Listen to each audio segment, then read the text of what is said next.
Good evening. Thank you all for coming. Mr. Maganone, if you would lead us in the pledge. I pledge allegiance to the flag of the United States of America and to the republic for which it stands, one nation, under God, indivisible, with liberty and justice for all.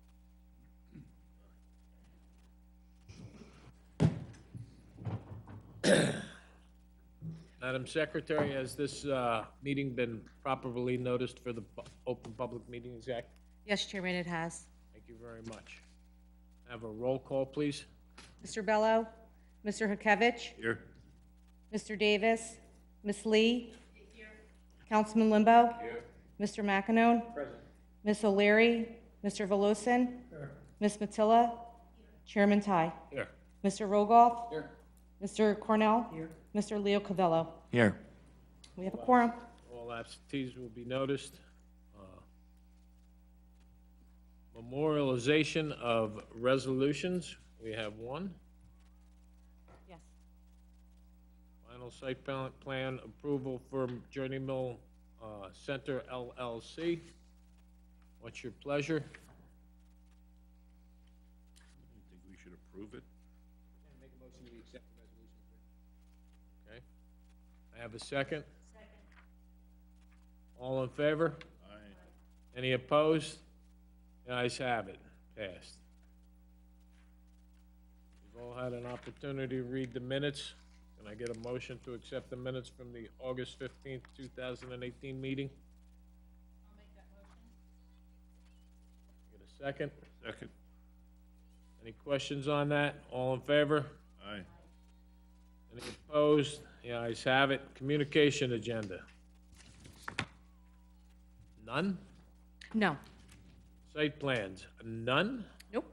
New business or old business or administration business? We are going to discuss the bylaws, section 4.1-1. Sir, would you like to explain this? Sure. The purpose behind my requested amendment to the bylaws requiring the applicant in major subdivisions, major and minor site plans, conditional use permits, is to require the applicant to provide a transcript, CSR, and a transcript of the proceedings. That's what we do in Woodbridge, and I can tell you that for larger cases, you're dealing with a lot of witnesses, a lot of testimony. It's much better for Beth, much better for me. I have a transcript. Nobody has to listen to a recording in the event there's a discrepancy between the minutes, which are interpretive, versus, what happened at the hearing. And when I do the resolution, to have that testimony under oath in front of me, just makes my ability to do the resolutions better and more accurate. So I'm recommending that you do that. What is our action as a board? We can do this without any approval of the, we can change our own bylaws, is what I'm getting at. We don't have to ask the, I read your bylaws. Your bylaws permit you to do exactly what that's what I thought, okay. what I Okay. did, and that's why I did it this way. There's been some suggestion that you need an ordinance change. I don't think we have an ordinance that says that or requires it. I can tell you that, it's in our rules. And over all these years, I've never had anybody question the board's requirement to provide a CSR at the time of the hearing or a transcript. Never. What's the board's feeling? Mr. Chairman, I know the bigger applications that we've heard, the applicant brought it.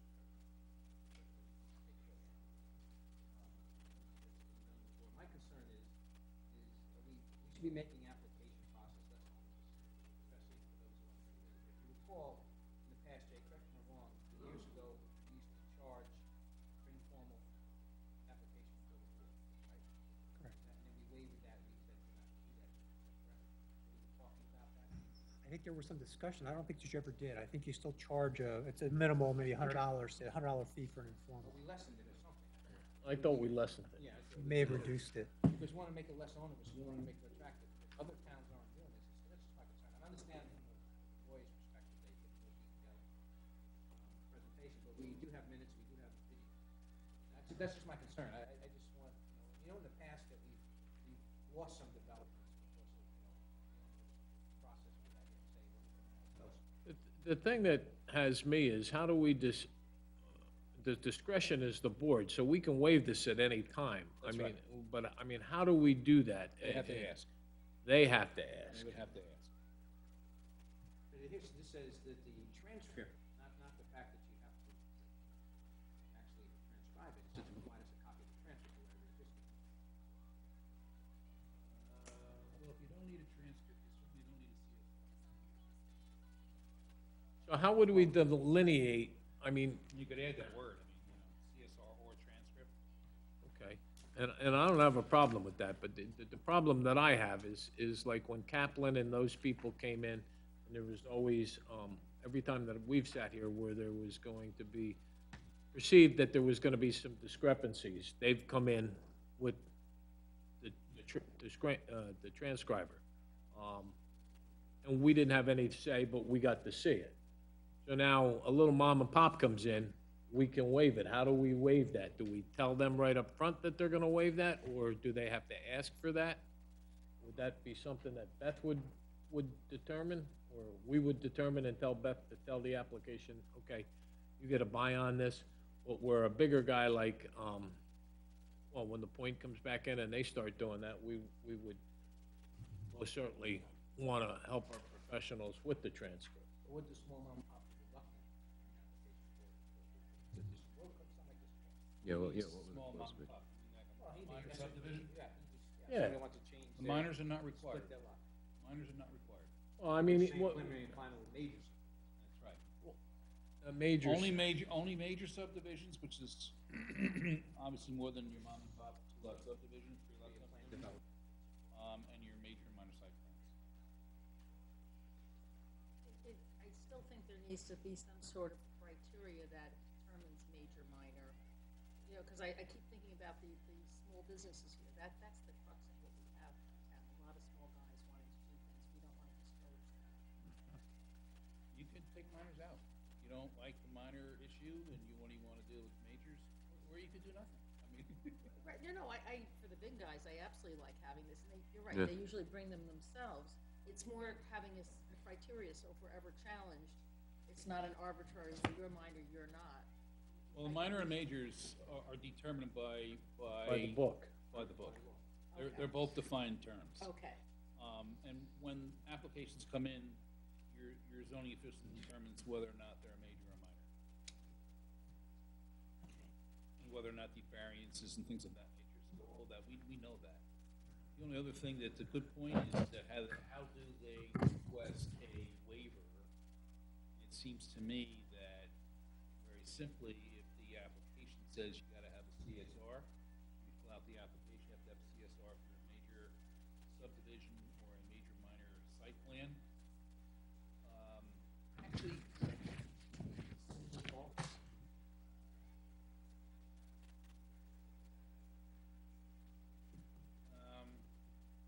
got my thought there, but yeah, those cases, you can simply request that, that those things be waived. How do they get waived? I mean, obviously, we don't really have hearings about those issues. So, Our only concern, we start waiving this somehow.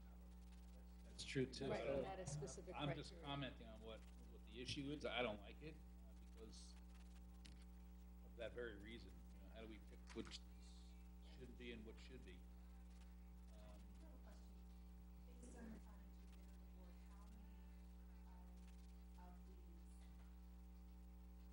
how many of these proposals have challenged you that we discussion? None that I recall. And I know you referenced Woodward, so how many Woodwards? And I've been there 27 years. Okay, and so there's also what I heard that it would be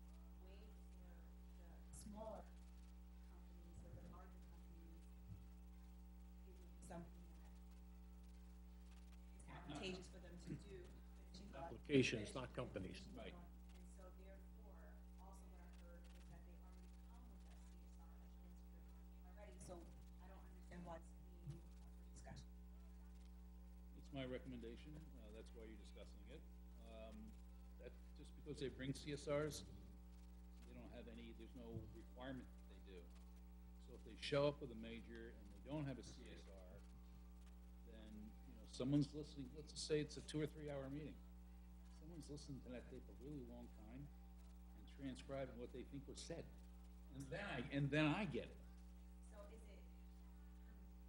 is it best practice to say when a major does come, that it would be at the discretion of the planning board to then decide to ensure that they have that? Yeah, but then how do you get Yeah, what's the between, criteria? between the major and the minor? I mean, the thing that I think is, I think we do need is on the major and subdivisions and site plans. I don't think we need it on the minor. You could take the minors out. I would agree with that. You could do whatever you Yeah. want, I mean. Yeah, so I mean, I think if we just left it as primary, final, major subdivisions, major site plans, and take out, or the minor site plans, and conditional uses of permit. No. Well, conditional use is a special application, We haven't had And that. we can leave that in, right? yeah. We're just taking out the minor site plan?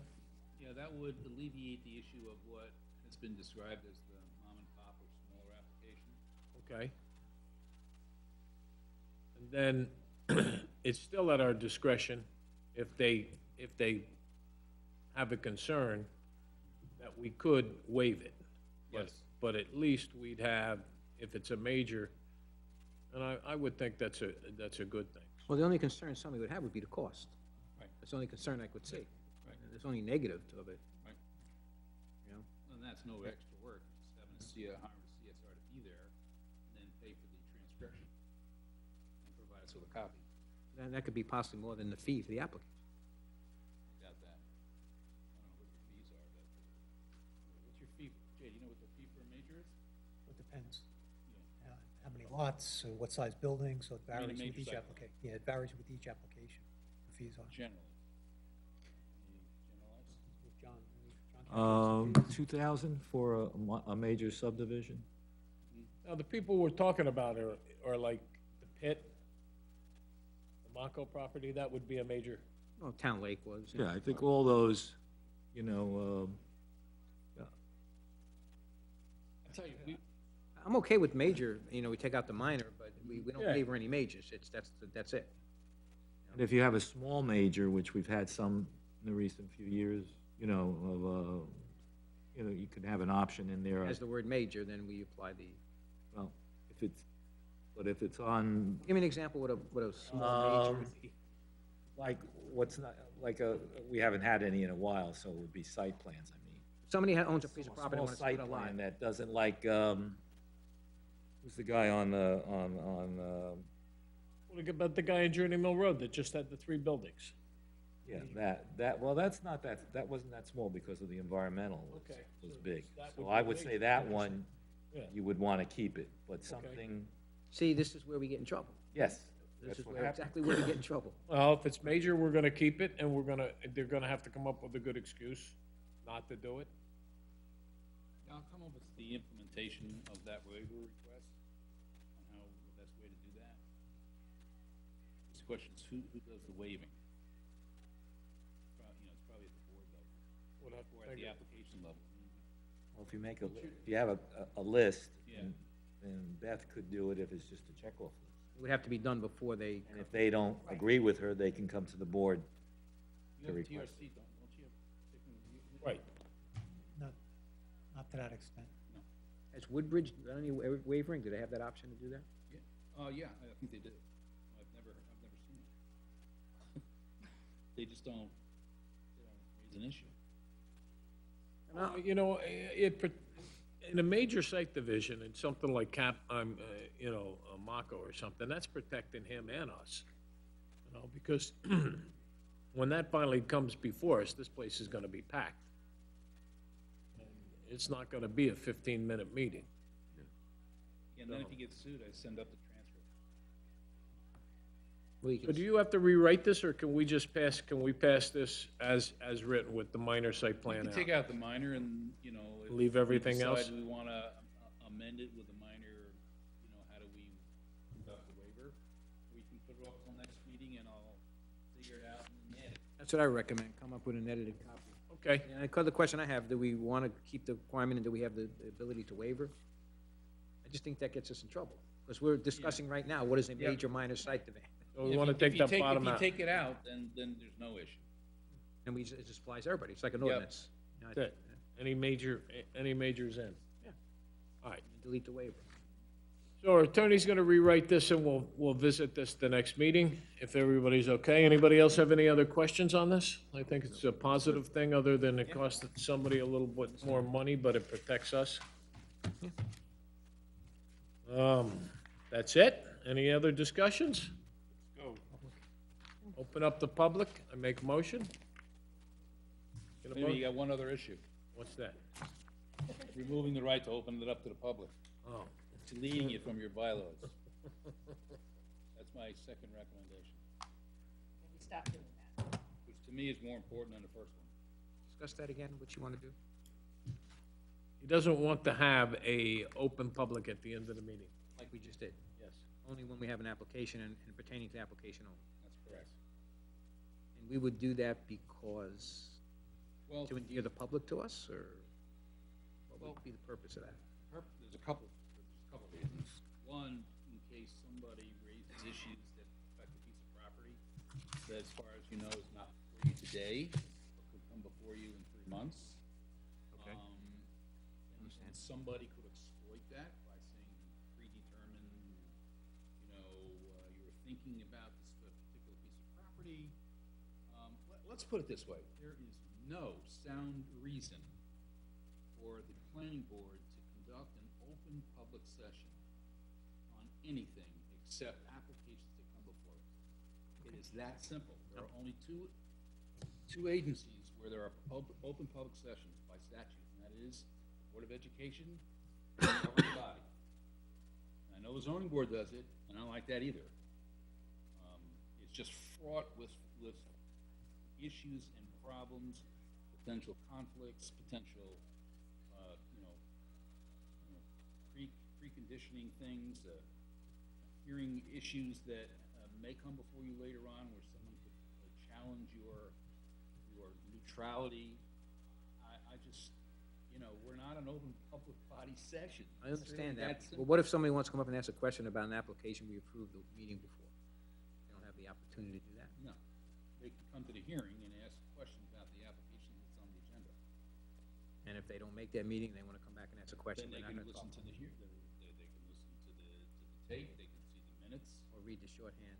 or CSR. read the transcript if it's a bigger application. There really is no opportunity for further comment. And again, I would tell you on the record, if somebody came in and wanted to talk to you about something you already decided, I would tell you not to refrain from doing so, because you never know when that's coming back. You don't know if it's coming back on an amendment, you don't know if it's coming back to expand it. There's just no reason to do it. If someone can give me a good reason why they should conduct an open public session on things that, I'm happy to hear it. I just think it's fraught with disaster. That's why we have lawyers. Well, yeah, that's true, but not everybody listens to me. I mean, people out there. Then the problem is you have to turn people away. They don't like it.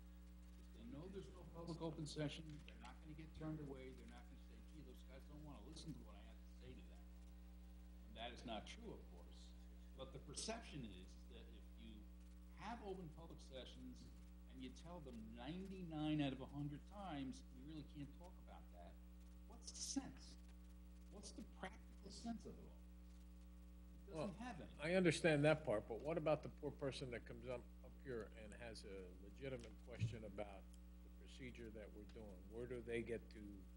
You direct them to the bylaws. You direct them to the bylaws, you direct them to the miscellaneous law, that's our rules. How's everybody feel on this? Not too crazy about it. I think I don't think it sends a very good message to the public. Like I said, Especially since the planning board has been criticized at Yeah, our meetings. and that we're gonna be criticized for, now, they wanna stifle the public. I think that's gonna be a, I think the chair, I think the chair needs to, meaning me, needs to be able to distinctive that what you're asking is not allowed, and that's it. If you don't have a comment on the, agenda item, then that's it. Go ahead, Danny. You know, I don't mind public portion, but a lot of people come up and there's a ramble. And I mean, if you give them a time limit on something, in South Hampton, you give them 5 minutes. Your 5 minutes is up, you're done. You can say ramble, and they ramble, and they ramble. And I don't have a problem doing that. I mean, that's part and parcel of being the chair. I think we can move that along. I've had a number of times, people go on and on and on, and I'll look over and I go, You know, the Melrose people, when they come up, please remember Melrose, you know? I've never forgotten Melrose. What's wrong with that? You know, that's the issue I have. What's the first thing you do when you open up a meeting? You ask if this meeting's been advertised in the Open Public Meeting Act, but the public can't come up and talk. Think about that for a second, from their perspective, especially when we're making decisions here that have adverse impacts on certain parts of town. So if somebody wants to come up to a meeting and say to me, Mr. McEnon, why did you vote last meeting no on this application? I'm not gonna be told that I can't answer that. Who are we kidding? Who are we kidding? We're a public board. We do before the public. And who do we represent? The people in town. So the taxpayer, well, sorry, we can't answer that question. I understand you're saying from a legal perspective. But we're smart enough, at least some of us, we have your representation to say, we can't answer that question because that application has to come before the board. And I much I don't prefer have a that prob- way. I don't have a problem with that. I mean, I turn to Mark all the time and say, where's our leeway, left or right here, and as long as we stay in the center, we're fine. So, anybody else have any other thoughts on this? Somebody want to make a motion? there's no pressure. I mean, I'm just trying to. You can make a motion to vote it down if you want. No, I mean, we can. You can make a motion to approve and we can vote no. We can vote Yeah. no. Yep, yeah. You don't want to see that change, that's fine. If you do, that's fine too. And I'm interested if the board wants. I'm gonna make a motion that we vote on this. You're gonna make a motion to, so how would you make a motion? What are you trying? what motion are you making, not to change Go it? to a public portion, or do you want to say, all right, you give it a public portion, but I can certainly make, according to Robert's rules, I can make a motion to approve it and then vote no when it comes to me, just to get it out there and get it killed. Or we could take no action with it, I why don't would care. you do that? Well, to put it to bed. You could put it to bed, just your application is to not amend the bylaws. Okay. To delete the open public session. Fine, then I'll make a motion to adjourn. To what?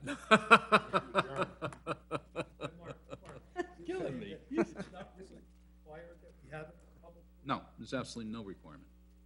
It doesn't exist. I'm good with that. And make a motion to approve it. I make a motion that we eliminate the public portion. Want to get a second on that?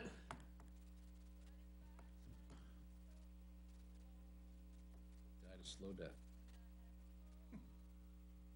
Well, without a second, then I need another motion to leave it the way. No, you don't, you wouldn't have to win. motion dies. Just the motion dies, Yeah, if okay. it dies, it doesn't get changed. All right, I'll try to do a better job. We'll try to keep it at 5 minutes when people come up and no redundancies and see where that gets us. We can always bring this up at a later date. But I think with the, it's kind of hard to change a past practice like that now. Especially when this board has been under criticism. There's things in town that people have questions. I'm on the planning board, and I can't get an answer about what's going on in Riverton. So I can understand the public's concern. All right. So that dies. I will take a motion if there's no other public. Motion to close the public portion? Second? I get a second to close the public portion? Second? I get a motion for an adjournment? And go Yankees? Go Yankees. Thank you very much. Thanks for considering coming to Kitty Keep Well. You will enjoy it. Oh, I gotta sign these, yes. So what's going on? My job. I was just gonna say, there's nothing on your agenda for next meeting, but the first meeting in November, Mark has a conflict, so I figure you may wanna just keep it We'll open at keep this it point. open. Quick question. So I know at the planning, I mean, at the council meeting, they passed the idea that Always a pleasure, folks. All right. together with You guys later. Yankees? the, Weber Ave That's, thing. that's not what, they asked me to go through and provide them kind of a summary of what needs to be done and what the costs would be to do the additional work. Right, right. And then they're gonna, I guess, look at that and then decide what to do. Okay, so, yeah, maybe I said it wrong.